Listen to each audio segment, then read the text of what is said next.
Mais le procès se poursuit toujours en 2024. Ça navigue un peu entre deux eaux. Du côté de la sphère crypto, on a quand même un problème. Et ça pourrait pousser le Ripple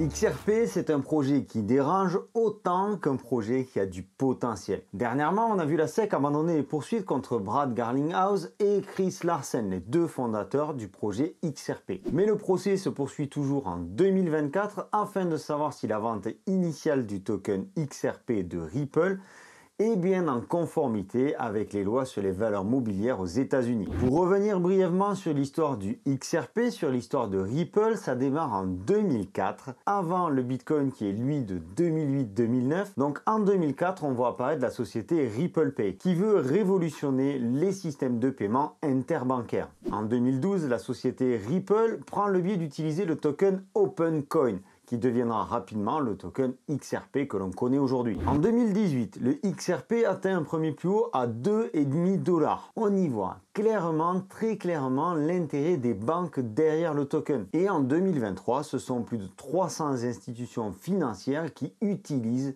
le système de transfert interbancaire de Ripple. Mais pas que, ce système ne se limite pas uniquement au transfert interbancaire. On a également Roblox, qui est une société de jeux vidéo qui compte plus de 200 millions d'utilisateurs à travers le monde, qui aujourd'hui intègre XRP dans ses solutions de paiement. C'est vrai que sur cette chaîne, je n'avais encore jamais parlé de XRP. Si de ton côté, tu vas avoir d'autres infos sur d'autres cryptos, tu peux t'abonner. C'est par ici. Le problème de Ripple, le problème de XRP, c'est que c'est pas vraiment aligné avec le milieu crypto et pas vraiment aligné avec le secteur bancaire non plus. Ça navigue un peu entre deux eaux et c'est ce qui pourrait poser problème au Ripple par la suite. Bon, ceci dit, c'est un projet qui plaît aux spéculateurs à cause peut-être de cette histoire de procès qui dure depuis maintenant de nombreuses années. Revenons sur l'objectif de Ripple. Ripple s'est donné pour mission de simplifier les transactions de valeur, de les rendre plus rapides, moins coûteuses et plus sécurisées.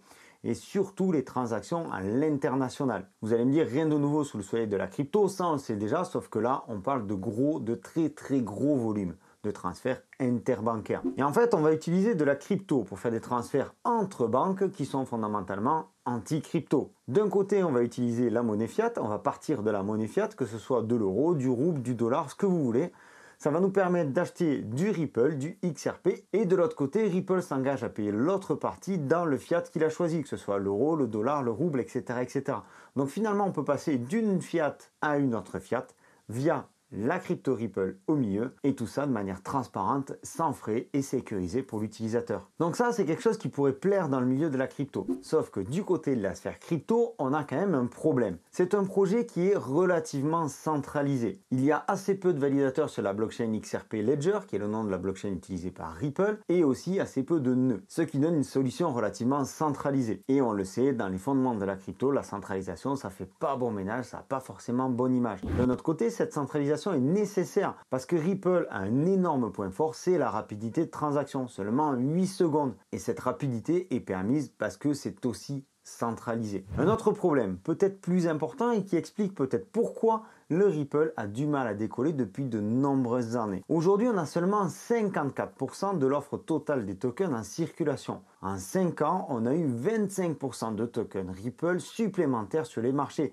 ce qui fait que ça dilue quelque part le prix du token. Et ça, c'est pas forcément encourageant parce qu'il faudra environ 30 ans pour avoir la totalité des tokens Ripple sur le marché. Ça représente une inflation relativement importante. Alors aujourd'hui, on peut se poser quelques questions. Est-ce que le prix actuel du Ripple tient compte du procès entre la SEC et Ripple? Est-ce qu'on aura un engouement aussi exceptionnel lors du prochain bull run? Ce qui est sûr, c'est qu'il y a une très grosse communauté Ripple. Et ça pourrait pousser le Ripple. Le procès de la SEC versus Ripple fera date pour la crypto. De notre côté, on s'attend à ce que la SEC et Ripple finissent par conclure un accord. Alors oui, aujourd'hui, le Ripple pourrait présenter un potentiel intéressant. Je le rappelle, il est déjà adopté par plus de 300 institutions. Et de notre côté, on a la libération des tokens qui risque vraiment de freiner l'augmentation du prix. Alors que faire? Attendre la fin du procès de Ripple versus la SEC pour se positionner? Je pense pas. On est vraiment dans une phase d'accumulation. Personnellement, j'en ai acheté un petit peu. Je sais que vous êtes nombreux aussi à avoir du Ripple. L'actualité du Ripple est en général très chargée mais très bien relayée sur les réseaux. Faites vos propres recherches. Je ne suis pas conseiller financier. Donc suivez le cours et suivez l'actualité du Ripple. C'était Sylvain pour Objectif Lune. Prenez soin de vous et de vos finances. Je vous souhaite une excellente continuation et je vous dis à très bientôt. Ciao!